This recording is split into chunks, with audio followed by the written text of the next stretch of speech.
Hey, welcome to the Wisconsin Drunken History Podcast. We are your hosts, Eric Sturgeon. And I'm Russell Sari. This podcast is about all things Wisconsin, history, music, culture, and beer.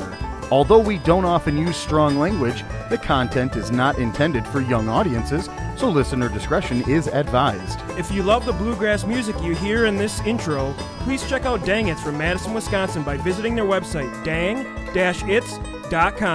Now on to the show.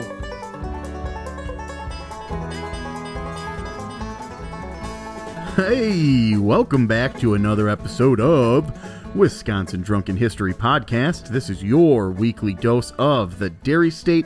We are your hosts, Eric Sturgeon. And I'm Russ Sari. And today we are really, once again, putting, kind of a really great episode out there for you.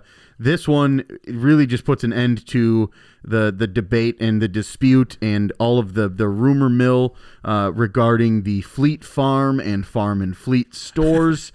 And we're going to put what we know as the official, true, real story in front of you. While doing that in this episode, we are also going to be featuring music from Dig Deep. And we will feature another review of a Brewski. Woo. And we'll go ahead and throw in another How Many Locals You Ant? And another great special guest interview. So, as always, if you could please like, rate, subscribe, review, do all that stuff on the socials and wherever you choose to listen. If there's a way for you to leave a review, awesome. Hit the like button, hit subscribe, do whatever you got to do. Follow us. Tell a friend. That's the biggest thing, honestly. Word of mouth. Word of mouth, for sure. So, we also have launched our new website. That is WisconsinDrunkenHistory.com. How easy is that? It's literally the name of our podcast. So, feel free to reach out through there. We do have a contact page that'll link directly to our widrunkenhistory@gmail.com. So if We've it's already easier for received you, a lot of cool stuff. And comments, suggestions. It's awesome. Yeah. So if it's easier for you, just go to WisconsinDrunkenHistory.com and go to our contact page. Pen your email right there. We would love to hear from you. And without any further ado, let's just jump right in. Fleet Farm versus Farm and Fleet. Russ. So let's take this away. So being an avid Wisconsinite and small-time farmer, I shop regularly at Blaine's Farm and Fleet. Mainly the main location, which they are based out of, which is the Janesville Farm and Fleet. I go there all the time. It's gigantic also. And I think, Eric, you've heard the urban legend, right? The two brothers story. So we're going to go over that and talk about it a little bit. The one that I heard is a little different than what we hear in here, but it's similar. Okay. So I think we have all heard the story that the two brothers, Mill and Blaine, got into a dispute. Yeah, Mills and Blaine is what I had heard. So they both had a stake in a store that would target farmers, like in Fleet, obviously like trucks and truck repair. Exactly. Well, after the split, each decided to go their own way and start their own stores, which is Blaine's Farm and Fleet and Mill's Fleet Farm. Well, I'm going to be completely honest. This story is completely fabricated. It doesn't even sound real. No, and I mean, there's been jokes. Charlie Barons has actually made skits about it, about the two brothers and about, meeting his dad. Oh, he said the Fleet Farm instead of Farm and Fleet because they're so similar in name. And while we're on the subject really quick, if you know Charlie Barons or if you would like to, please reach out to him and just let him know that he should do something with us. Oh, yeah, definitely. Cool. He's a cool guy. enough of that reroute. So here's what really happened. In 1955, Bert and Claude Blaine started Farm and Fleet in Janesville in 1955. They were close family friends with Stuart C. Mills Sr. It already kind of answered itself, but Mills. His two sons, Stuart C. Mills Jr. and Henry C. Mills II, asked if they could reverse the name and use it for stores that they were starting. In like a different area, right? Yeah, exactly. Basically, they were geographically different. Yep. Yeah. And the mill company opened a farm merchandise store called Fleet Wholesale Supply in Marshfield, Wisconsin in 1955. And that piece of the Mills family empire morphed into Mills Fleet Farm in 1960, which we all know today. Right. And both of the stores do use the same buying group to purchase the goods that they stock on the shelves. But they do not operate stores in the same markets and do not directly compete with each other, actually. Well, which is weird because I know recently Mills Fleet Farm opened a store in Delavan near Darien, and then that is very close to Janesville, Wisconsin. It is. I think there is there's a little division there at least. Yeah. And I have heard, I don't know if this is true, but Mills, they didn't really sell out, but I think a Chinese company owns them currently, and that's why they're kind of moving. Like the stores are larger. Well, that would make sense. Yeah, then the if stores are larger, and I think there's this kind of null and void at this point. Still the same stuff that you can find. Oh there. yeah. And I still have to say, in my opinion, Blaine's is probably the better one. It's really small, local. I get all my feed from there. We still go to Blaine's Farm and Fleet as well. There's one in Oak Creek that we hit up. So currently, Blaine's is based in Janesville and has 44 stores in Wisconsin, Illinois, Michigan, and Iowa. All but Rice Lake is in the southern portion of the state. Yeah. Mills, which is based in Appleton, has 53 stores currently and expanding quickly in Wisconsin, Minnesota, Iowa, South Dakota, and North Dakota.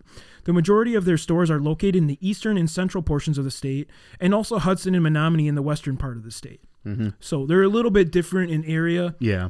And I think that's basically the thing that separates them is the geographic line. Exactly. So, Eric, I was going to ask you, since you're from Milwaukee, are you more of a Farm and Fleet or a Fleet Farm guy? Well, to be honest with you, I'm more of a Menards guy, but yeah, right. Neither here nor there.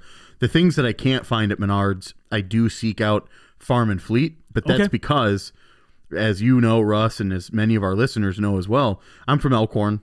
The closest thing to Elkhorn at the time, like out by my parents, was Janesville. Yep. We literally take a right off of my parents' road, and like 20 minutes later, you're in Janesville on Highway A. I obviously just go to Farm and Fleet, and the reason I go to Farm and Fleet is their feed prices are a lot lower than Mills for us. Okay. And as being a budget hobby farm, we kind of have to really price everything out as we go. And where's the closest Fleet farm to you then? Fleet Farm is Delavan. And then we got Farm and Fleet in Janesville. So exactly. I could go to either one. I mean, honestly, it's pretty close. Your drive through 25 Janesville compared to 30 minutes and all that stuff. Right. Whatever. Yeah. Six of this, half a dozen of the other. It doesn't really matter, honestly. Yeah. No. For you, like you've said, that Fleet Farm just has a little bit higher prices, so Farm and Fleet makes a little bit more sense. And I think I was just discussing with my friends. So obviously I'm a pretty immature guy. We're all going to be honest here. But we were discussing names of some Wisconsin-themed strip clubs. And one of them was Farm and Teat. Oh, Farm and Teat? Yeah. I'd go there. You can go Teat Farm in the north. Yeah. The female men's Nards, obviously. You got to have that one. I would work there. Quick Strip. You need a Quick Strip. You got to have one of those. I'll bet you they got a good hot bar. Oh, yeah. Rubber Glazer on me, baby. They got a good hot shelf. Oh, yeah. But, no, we were just discussing that. And that's funny. Yeah, I think my mom came up with a Shop Ho. Jesus. That's my mom, dude. No, but here's the thing. Yeah. Shopco no longer exists other than their optical. So this would be Shop Ho Optical. Okay, yeah. Yeah. Definitely. You can get glasses and a lap dance. Yeah, I'm here for the 2-for-1 special and also glasses. So let us know if you are a Farm and Fleet or a Fleet Farm guy. As we love hearing from everyone. We always get cool suggestions, people reaching out to us and talking about our show, which is really cool. The neat thing is it's all local. Whether you're Farm and Fleet, Fleet Farm, Farm and Barn, Menards, wherever you go, Quick Trip, whatever. Let us know your favorite Wisconsin-based eateries and different farm utility stuff. Yeah, there's so many good ones, and we just wanted, it's kind of a shorter segment we came up with, but we really wanted to dispel this myth, as the two stores are so ingrained in our state and our culture here that we had to do it. We just want the rumors to stop. Mills doesn't hate Blaine. Yeah, they're not. They don't even exist. I mean. I have to say, having brothers, obviously, we've definitely had our battles, all my brothers. Yeah. So, hey, I could see the story being true. Oh, my God. But, yeah, actually, one funny story about me and my brothers. One time, my brother's a lot younger than me, Matt. Yeah. And we got into a little argument one time. But my brother's like a pretty, smart kid. He's really good with, fixing mechanically a genius. Yeah. And one time he took a lamp because I was wailing on him, right? We were in a huge argument. You were really screwing him up. And he took a lamp and he ripped off the end so the two wires were sticking out and stuck it in my chest. I mean, that's pretty innovative, to be honest. He whooped my ass. He seems like the type that would definitely be able to do that, but also safely. Like he wouldn't kill you, but he would know exactly the right amount of, current and voltage and all that stuff. Yeah, he how long you can do it definitely that was a taser worth of ass whooping. That's funny. So, but that's going to conclude our main segment. And, yeah, we're going to move right into our music segment, which is awesome. Amazing. We've said a number of times on this show how fortunate we are to be able to feature some of these really awesome bands that are from this state, and this one is no exception to that. It's a band called Dig Deep. I'm getting a lot of like country, like rebel country, and I'm getting a lot of the bluegrass front porch clicking and string picking, and just absolutely totally Americana feel to these instruments. It seems like it's all kind of acoustically driven. You've got the banjo, and then you've got that acoustic guitar really picking, and then you've got what seems to be an upright bass. And I'm just really in love with this style, and especially you and I now, going back maybe like 6 or 7 years, you and I really started kind of hitting this the type genre. of music. Yeah. And I think the guy has a great voice for it. It's kind of gravelly, like that Jack Daniel's saloon style singing. It's really cool. He's got gravel in his windpipe. Yeah, no, it's definitely like a huge beard and a bottle of Jack Daniel's type stuff with bluegrass undertones. Yeah. But man, I love it. It's great. Yeah. So honestly, if you have a chance, please go check out more of what Dig Deep has to offer. This one that we have picked out for today is a song called Heavy Heart. And what we really enjoyed about it was, again, it was that musicianship and the absolute perfect timing of everything that's there. And it just sort of it feels good. It's not necessarily a feel-good song, but the song just rocks.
off, but I don't want to live with this broken heart. No, no, no, I don't want to live with this broken heart. Well, damn it. Woo, doggy. That was awesome. Green Bay Packers. Holy buck. Brew off, man. Absolutely amazing stuff. Dig Deep is one of those bands that please dive in. Russ and I are definitely adding that to our Spotify playlists as you know it. Oh yeah, and in fact, I contemplated this the other day. We should make a playlist for those to listen to, and then we'll post a link to it. Oh yeah, that'd be awesome. We got to do something like that. We'll reach out to these bands, maybe put together a little comp CD that we can. Yeah. Just a sampler. Cool. Because there's so many good Wisconsin bands that we got to highlight. Yeah. And if nothing else, I mean, it's free for us to be able to put together that Spotify playlist. So we might just do that. Yeah, let's do it. So, all right, cool. So, beer review time, and as always, we have the delicious beverage that we're drinking, and we'd like to share what we think about it. We got a Ninja Dust. Yeah, this thing we're is going called Randy Newman on this one. Oh, so we got from One Barrel, Wisconsin. We're actually drinking the Ninja Dust. One Barrel has easily become my absolute favorite Wisconsin brewery. We've talked about them quite a bit. We've had a lot of their beers. We've talked to them. Oh, great people. But this one is the Ninja Dust Juicy IPA, coming in at 6.5% alcohol by volume, which is like your standard IPA range. It's right there, yeah. Yeah, and this one also features the infamous penguin that Sturgeon is going to get tattooed on his chest here. As of this recording, I probably already have it. Okay. Yeah, or as of this being released, I probably already have it. We got to go back and reach out for the free barrel.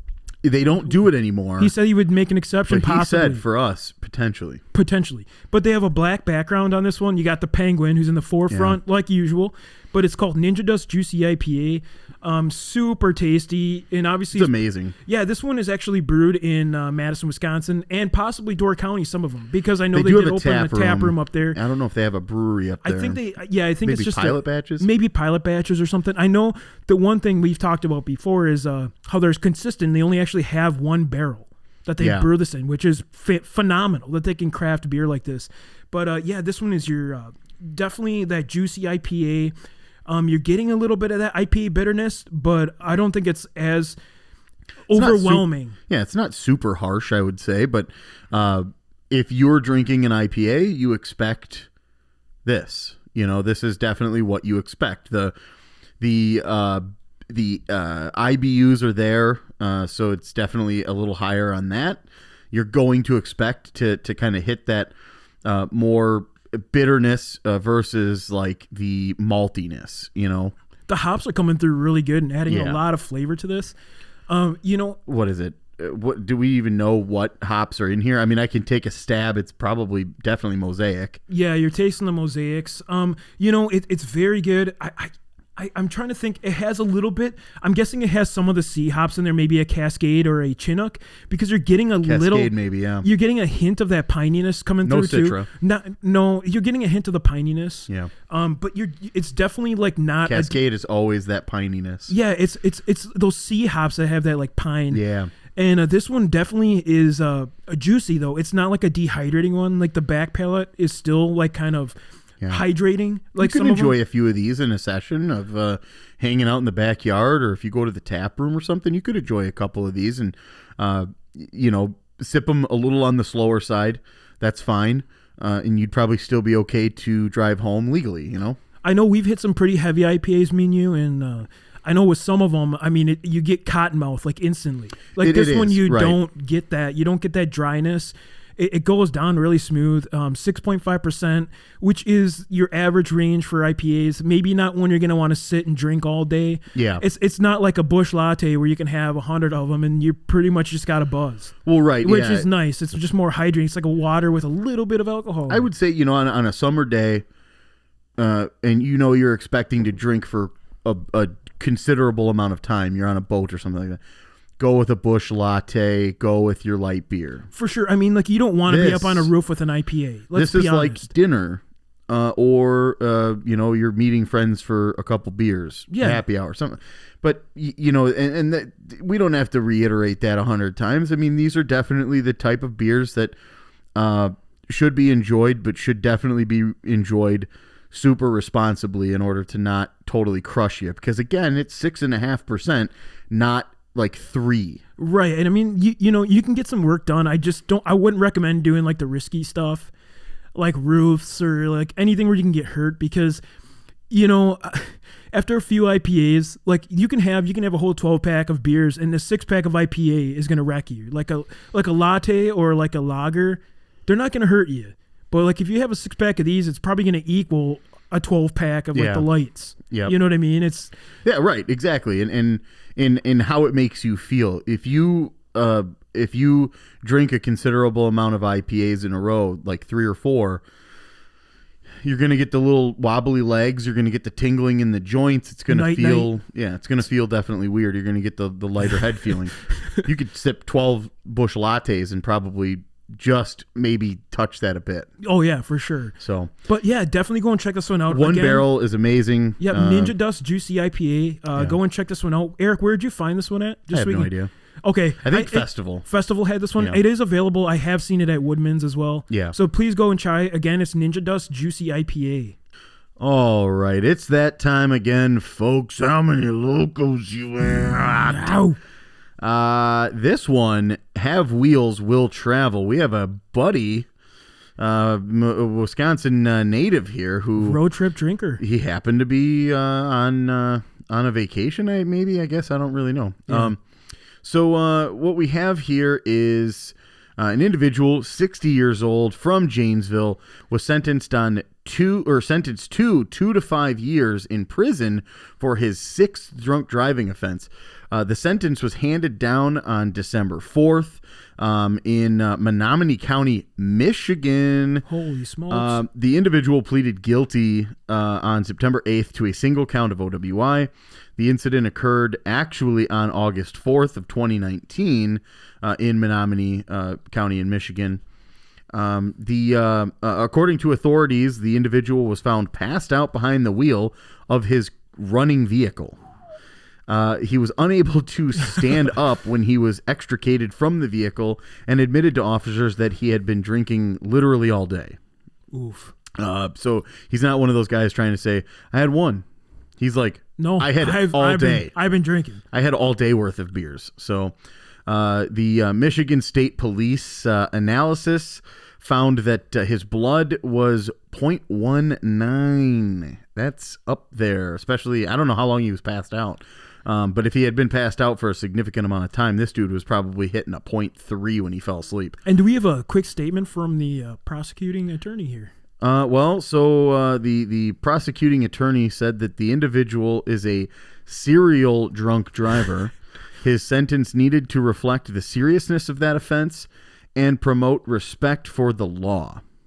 So we have a lot of information here. This individual... It looks like he has some previous misdemeanors and also some felony convictions as well on his plate. So this guy's not a nice guy. No, he's been in some trouble before. So what do we got here? 60 years old, 0.19 BAC. Yep. So we got a high liquor. That's pretty bad. Like it's I mentioned, almost blood poison. Like I mentioned, we don't know when he stopped his vehicle and then took a nap.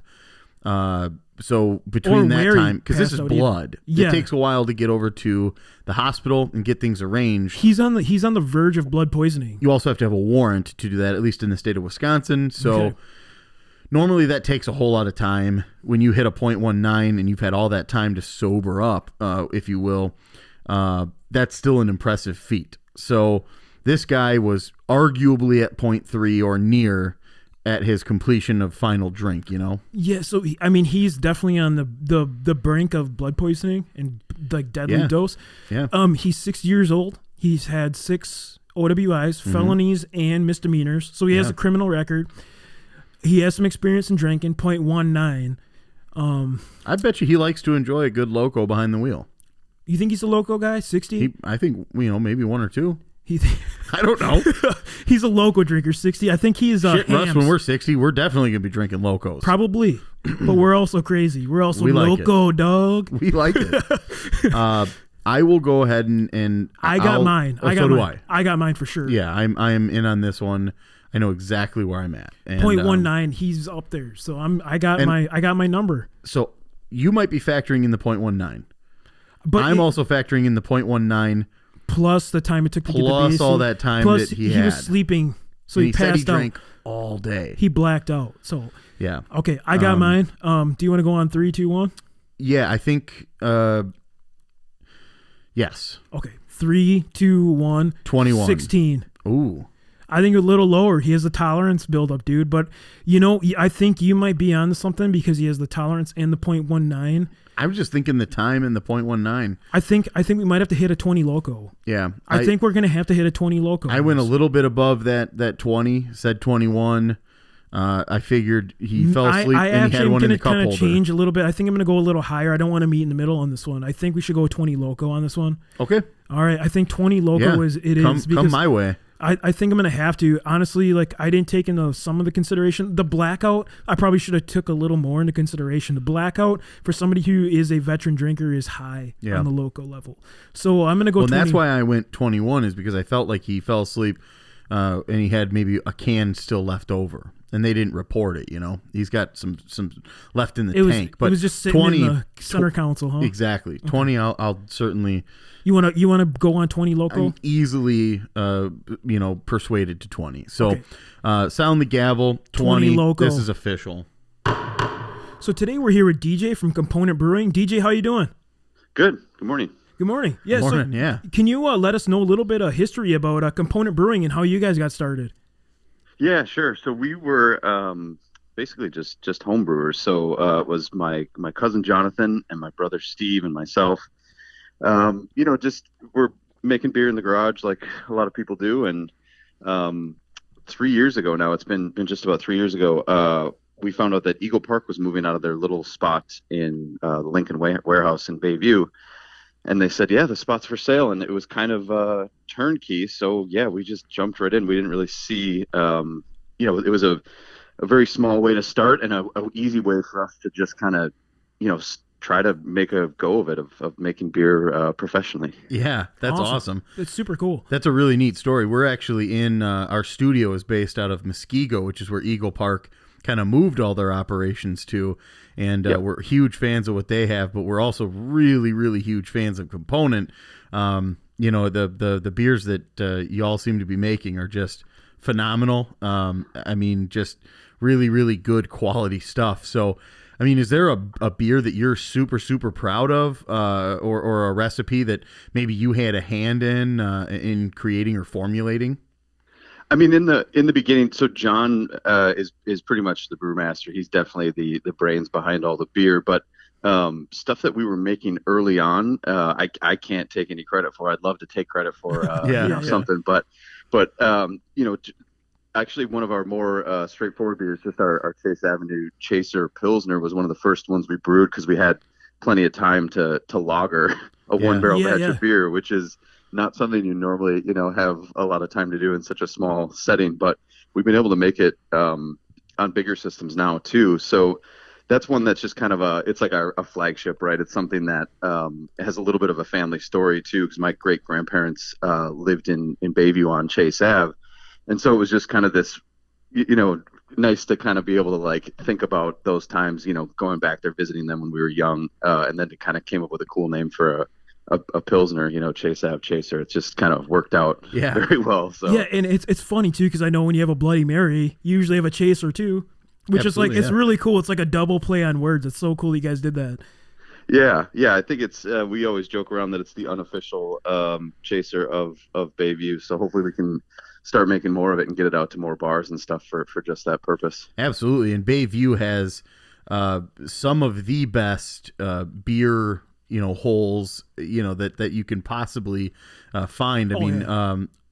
There's what is it, Sugar Maple is just it's one of the most fantastic places for a beer enthusiast to visit. I'm sure you probably have all your beers on tap there, right? Yeah, we're still making such a small amount of beer that we don't always have something on tap there, but we definitely, they are probably our one of our first places that we reach out to if we've got an extra Quarter Barrel to sell, and they're always willing to put it on for us. So yeah, it's a fantastic place to have down the street from us. I know from being from Bayview too. I'm a Palomino regular, which is so my name is Russell. So we always say Russell on Russell action because it's right there on Russell on Russell. Yeah. Russell on Russell, baby. But no, it's so cool that what you guys are doing, and I know things are a little weird, and I'm going to say what's coming back to be normal. Do you guys have any events planned? Mostly beer gardens. So we haven't really, we're coming up on our third anniversary, but probably not going to do much about that. Maybe just a cool beer release or something, but nothing, party wise, unless we did something outside. But we have a bunch of beer gardens planned this summer with New Berlin and Muskego. Sweet. So we're going to be out there a ton. Yeah, we got a old Sprecher beer trailer last year and fixed it up, and so now we've got mobile. We've got beer to go. So it's worked out really well. Can you guys pull up in my driveway? Yeah, my backyard is always available if you guys need to. You can back in for a few minutes and rest, and we'll have a couple brews with you. Awesome, yeah. And obviously, Wisconsin and more so the Milwaukee area is no stranger to beer gardens and outside beer drinking. So that's really cool, and especially because with sort of the unfamiliar, still uncertain territory we're in, outside is safe. You can definitely be outside, safely distanced, and chug a beer, Yeah, absolutely. Yeah, it's been nice. We always make sure to have a food truck and some music, and it's family friendly. It's usually at a place where there's a playground, to keep kids occupied too. So me and John both have 3 kids, so we're always very conscious of things to do. We want to make sure you can take your family with you. You're always busy then. You're no stranger to always keeping your head on a swivel, making sure the kids are safe, but still having a beer in hand. Exactly. I know yesterday, so our family, like we kind of tell kids the truth, So Eric, my little guy, bumped his elbow, and we called it the weenus, which is the part of the elbow that's under the skin. The extra so now he's going around showing people his weenus. So I know how kids go. We shouldn't have talked the truth. So. Yeah. But before we go, so we always ask our guests, how Wisconsin are you? Are you ready for this one? Yeah, sure. All right. So have you ever tailgated at a Brewers, Packers, or a Badgers game, or all 3? All of the above, yes. There you go. Oh, the trifecta. I'm going to give you a high five and a awesome trophy here because I have not participated in the Badger end of things. I will, I promise, but I haven't yet. Yeah, it's definitely worth it. Definitely a good time. Awesome. So being a Milwaukee person, have you ever closed Wolski's? I have not. That one I get a red X. That's all right. Honestly, with individuals who, sort of have, their time, thinking about it. And you sound like you're a busy person. Closing Wolski's is tough because I can't even stay awake that long anymore. Exactly. Yeah. So it's just that one. I'm not a stranger to hearing no on. I don't think I could close Wolski's at this age. You don't need to be Wisconsin, or you don't need that to be Wisconsin. So next Wisconsin question. It's a controversial one. Where do you consider to be up north? Oh, gosh. I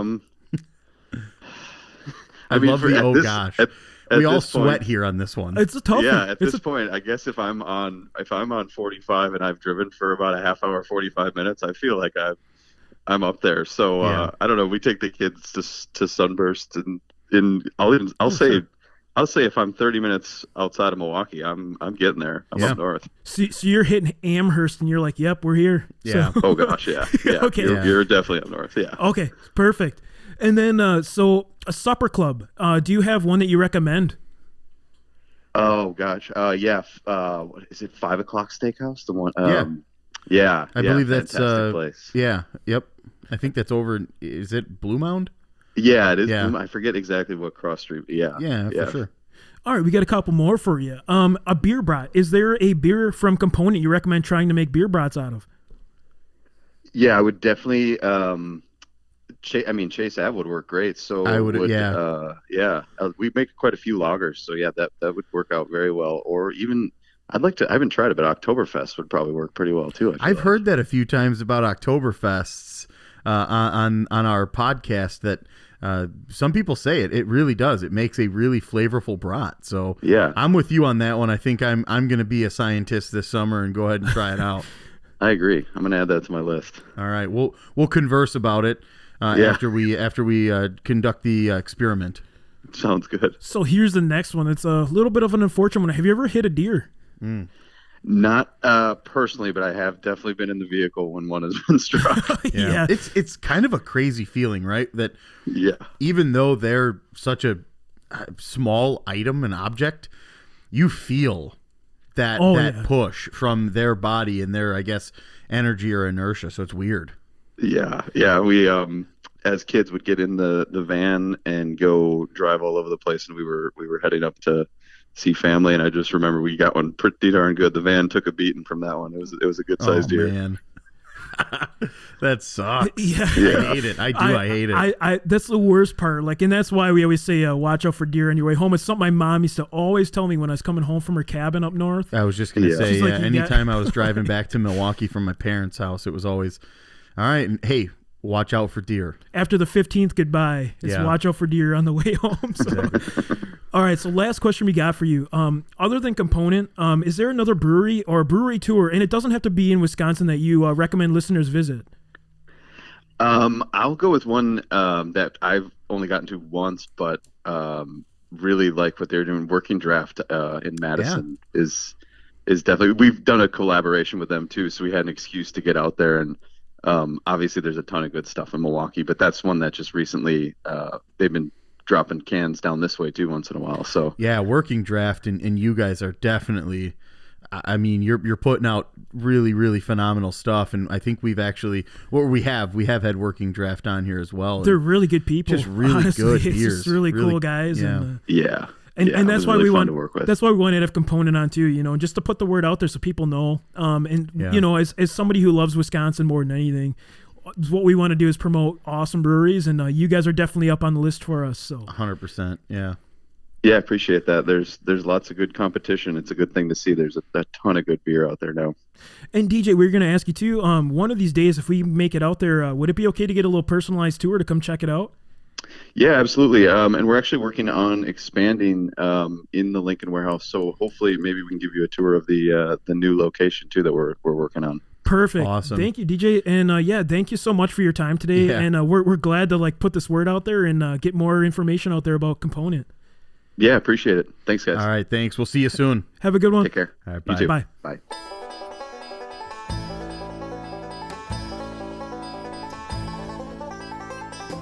All right, that concludes this episode of Wisconsin Drunken History Podcast. If you enjoyed this vulgar display of Wisconsin, please like and subscribe on whatever streaming platform you prefer.